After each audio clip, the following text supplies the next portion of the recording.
नमस्कार। मैं वीरेंद्र कुमार अधिवक्ता और आप सभी YouTube के दर्शकों श्रोताओं को YouTube के चैनल रियल नॉलेज पर स्वागत है। और आज मैं पुनः पूर्व की भांति इस चैनल पर अपना कुछ संक्षिप्त मत विचार मंतव्य रखने के लिए हाजिर हूँ। तो जैसा कि आप जानते होंगे कि पिछले एपिसोड में मैंने एक चर्चा प्रस्तुत किया था, टाइटल था कैसे मिटेगा भ्रष्टाचार। इस पर मैंने संक्षिप्त में अपनी बात रखा था और आज मैं पुनः इस विषय बिंदु पर मैं अपना संक्षिप्त में कुछ मत विचार रखने के लिए यहाँ हाजिर हूँ। तो जैसा कि आप जानते हैं कि आज भ्रष्टाचार से पूरी दुनिया प्रभावित है। दुनिया का कोई भी ऐसा कोना नहीं है जहाँ भ्रष्टाचार नहीं है। कमोबेश भ्रष्टाचार सब जगह है, दुनिया के हर कोने में है और विशेष करके भारत के लिए यह एक विकट समस्या बन चुकी है। तो इस पर मैं अपनी संक्षिप्त बात रखूंगा। देखिए, सबसे पहले नियत साफ सुथरी होनी चाहिए, मन पवित्र होना चाहिए, मानसिक तल पर उन्नति जरूरी है। जब हम मानसिक स्तर पर हाई लेवल पर नहीं होंगे तब तक भ्रष्टाचार नहीं मिटेगा। मनुष्य की चाह है सुख का और दुख से बचना, लेकिन वह दिग्भ्रमित होकर के उस दिशा में कदम बढ़ा रहा है जहां सुख के बजाय उसे दुख ही मिलने वाला है परिणामतः। और भयग्रस्त मन के कारण लालच पैदा हुआ, लालच से ही भ्रष्टाचार भी जन्म ले रहा है। तो ऐसा अनेक वजह है जो हम मानसिक तल पर संकुचित विचार से प्रभावित हैं और यही कारण है कि भ्रष्टाचार पनप रहा है, फल फूल रहा है। तो मैंने पिछले एपिसोड में कहा था कि हमारे जनप्रतिनिधि को इस दिशा में विशेष पहल करनी चाहिए। जिस तरह से अन्य वेतन भोगी प्रतिदिन 8 घंटे ड्यूटी करते हैं, उसी तरह से हमारे जनप्रतिनिधि भी एक वेतन भोगी हैं। तो वेतन भोगी होने के नाते इन्हें भी अपना 8 घंटा ड्यूटी सुनिश्चित करना चाहिए। अब प्राइवेट सेक्टर में देख लीजिए, जी तोड़ मेहनत लोग करते हैं।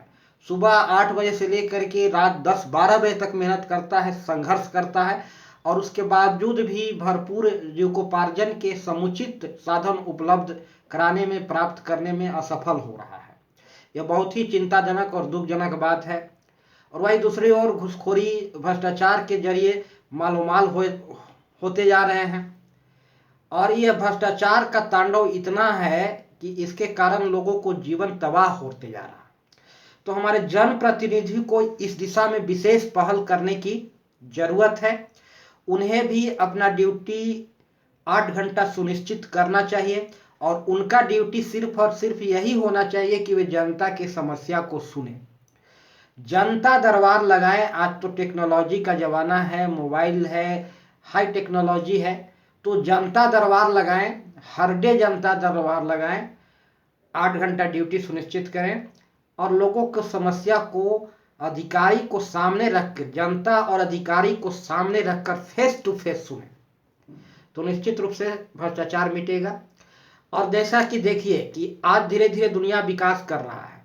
विकास समग्रता में होता है, विकास आध्यात्मिक भी हो रहा है और मानसिक तल पर भी विकास हो रहा है, इम्प्रूवमेंट हो रहा है। मानसिक तल पर हमारी मानसिक उलझनें दूर होंगी, हमारी समस्याएं मानसिक तल पर जो है वो भी खत्म होगा, मन में पवित्रता आएगी, मलिनता मिटेगा। तो धीरे धीरे विकास समग्रता में होता है हर दृष्टि में। साइंस एंड टेक्नोलॉजी का भी विकास हो रहा है, तो साइंस एंड टेक्नोलॉजी के विकास भी भ्रष्टाचार के निवारण की दिशा में रामबाण सिद्ध हो रहा है। आज के युग में हाई फाई क्वालिटी का मोबाइल्स हैं, हैंडसेट हैं, स्मार्टफोन हैं, जो बहुत सारा मल्टीपर्पज़ है, बहुत से काम को कर रहे हैं, जिससे लोग भ्रष्टाचारी आज थोड़ा बहुत दबते हैं। मतलब उनको इन भ्रष्टाचारी कार्यों में खुलेआम निर्भीक होकर के वह अंजाम नहीं दे पाते। तो साइंस एंड टेक्नोलॉजी भी भ्रष्टाचार के निवारण की दिशा में बहुत महत्वपूर्ण योगदान दिया है, यहाँ तक कि रामबाण सिद्ध हुआ है। तो वैज्ञानिकों को उपलब्धि को भी जो हम भ्रष्टाचार के निवारण की दिशा में अहम मानेंगे, वैज्ञानिकों का जो परिश्रम है, जो उनका कार्य है, वो भ्रष्टाचार के निवारण की दिशा में भी रामबाण सिद्ध हुआ है। तो उनको भी आज इस काम के लिए हम सबको आभारी होना चाहिए, क्योंकि वे एक अहम रोल निभा रहे हैं। दूसरी, आप देखिएगा कि केवल कर्मचारी ही भ्रष्टाचारी नहीं हैं, जब तक अधिकारी भ्रष्टाचारी नहीं होगा तब तक कर्मचारी का मजाल नहीं है कि वो रिश्वत ले, घूस ले।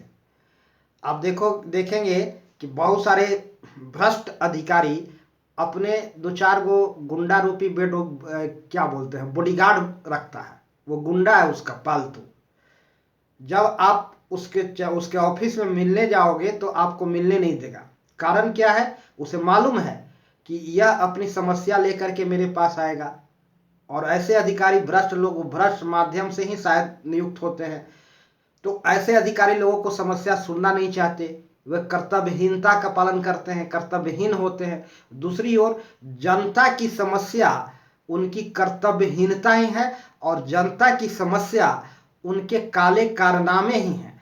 अपने काले कारनामों के खिलाफ लोग जाएंगे उनसे कहने, अपनी समस्या लेकर के, अर्थात उनके काले कारनामों के खिलाफ बोलने। समस्या यानी उनके काले कारनामे, उनकी कर्तव्यहीनता, वो सुनना नहीं चाहते। तो 2-4 गुंडा बॉडीगार्ड खड़ा करके रखता है और जनता से मिलने से उसको बोल देता है, निर्देशन रहता है कि मिलने मत देना। कि उसको पता है कि इसकी समस्या हमारी कर्तव्यहीनता है, इन लोगों की समस्या हमारे काले कारनामे है, और ये अपनी समस्या लेकर के नहीं बल्कि हमारे काले कारनामों के बात करने आए हैं। तो यह है आज देश की स्थिति। बहुत सारे ऑफिसर्स अधिकारी भ्रष्ट हैं। क्या मंत्री विधायक क्या कर रहे होते हैं?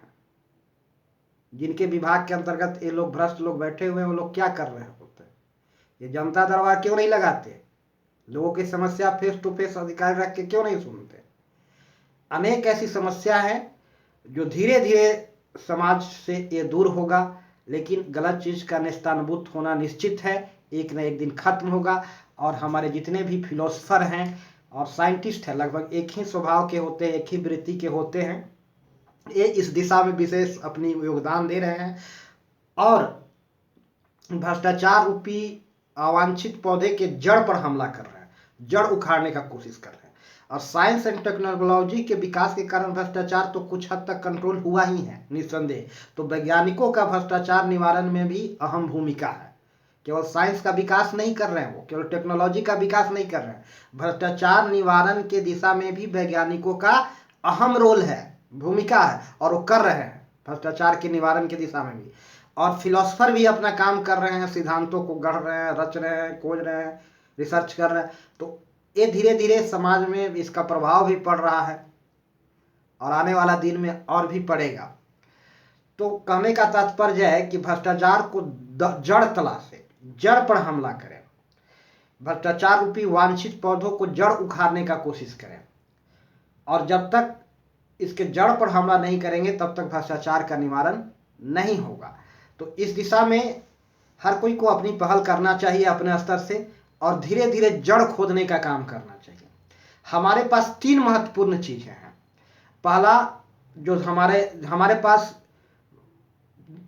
समय रूपी महत्वपूर्ण, समय और ऊर्जा रूपी महत्वपूर्ण धन है, और यह समय और ऊर्जा के बदौलत हम अनेक अपने पास दौलत जमा किए हैं, दौलत कुछ कमाए हैं।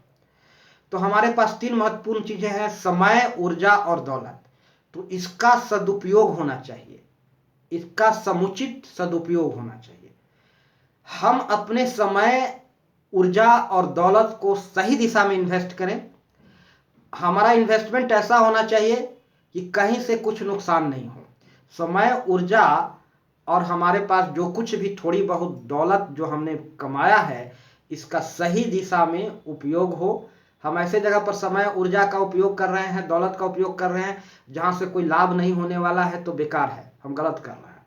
हम इस जगह पर भी अपनी समय, ऊर्जा और दौलत को इन्वेस्ट कर रहे हैं जहां लाभ के तुलना में नुकसान ज्यादा हो रहा है, क्षति ज्यादा हो रहा है, तो भी गलत कर रहे हैं। तो हम अपनी समय, ऊर्जा को हम इस और उसके बदौलत जो प्राप्त दौलत है उसका हम इस दिशा में इन्वेस्ट करें, उसका इन्वेस्टमेंट इस तरह से करें कि उससे हमको अधिकतम लाभ हो। अगर थोड़ा बहुत क्षति हो भी रहा है तो कोई बात नहीं है, चिंता की बात नहीं है, लेकिन लाभ अधिकतम होना चाहिए। और अगर हमारा समय, ऊर्जा और उसके बदौलत प्राप्त दौलत को यदि हम सही दिशा में इन्वेस्ट कर रहे हैं तो फिर इससे हमें अधिकतम लाभ होगा और यह लाभ जो प्राप्त होगा इसका परिणाम ही यह होगा कि धीरे धीरे भ्रष्टाचार रूपी दानव का खात्मा होगा। समाज से इन भ्रष्टाचारियों की निश्चित रूप से इन भ्रष्टाचारियों का अंत होगा, भ्रष्टाचार का अंत होगा। तो समय का, ऊर्जा का और उसके बदौलत प्राप्त दौलत रूपी धन का हम सही दिशा में इन्वेस्ट करें जिससे कि अधिकतम लाभ हो। और एक न एक दिन यह सही दिशा में इन्वेस्टमेंट ही हमें भ्रष्टाचार के जड़ उखाड़ने में बीच में रुकावट हुई, इसके लिए खेद है क्योंकि बिजली चली गई थी। तो हम यह कह रहे थे कि हम अपनी समय, ऊर्जा और इसके बदौलत प्राप्त कुछ धन दौलत को हम सही दिशा में इन्वेस्ट करेंगे और इसका सही दिशा में इन्वेस्टमेंट का ही यह परिणाम होगा कि भ्रष्टाचार का निवारण होगा, भ्रष्टाचार का अंत होगा और समाज से भ्रष्टाचार मिटेगा। और वैज्ञानिकों, दार्शनिकों ने सही दिशा में ऊर्जा का, समय का इन्वेस्टमेंट किया है और इसका परिणाम स्वरूप दार्शनिकों ने, वैज्ञानिकों के जिन्होंने जो उपलब्धि मिला उसका उपलब्धि के परिणाम स्वरूप भ्रष्टाचार बहुत हद तक नियंत्रित हुआ है और भविष्य में भी उनके परिश्रम, पुरुषार्थ सार्थक सिद्ध होंगे, उपयोगी सिद्ध होंगे। तो हम अपने समय का और ऊर्जा का और उसके बदौलत प्राप्त कुछ दौलत का सही दिशा में इन्वेस्ट करें। परिणामतः भ्रष्टाचार निश्चित रूप से नियंत्रित होगा, भ्रष्टाचार खत्म होगा, समाज से भ्रष्टाचार का निवारण होगा। तो इन्हीं कुछ चंद शब्दों के साथ मैं अपनी वाणी को विराम देना चाहूँगा और दर्शकों से मेरा फाइनल या गुजारिश होगा कि वीडियो को समाज हित में अधिकतम लोगों को शेयर करें और चैनल को सब्सक्राइब अवश्य करें। तो अंत में सभी दर्शकों को मेरा प्यार भरा नमस्कार। जय हिंद, जय भारत, जय श्री राम।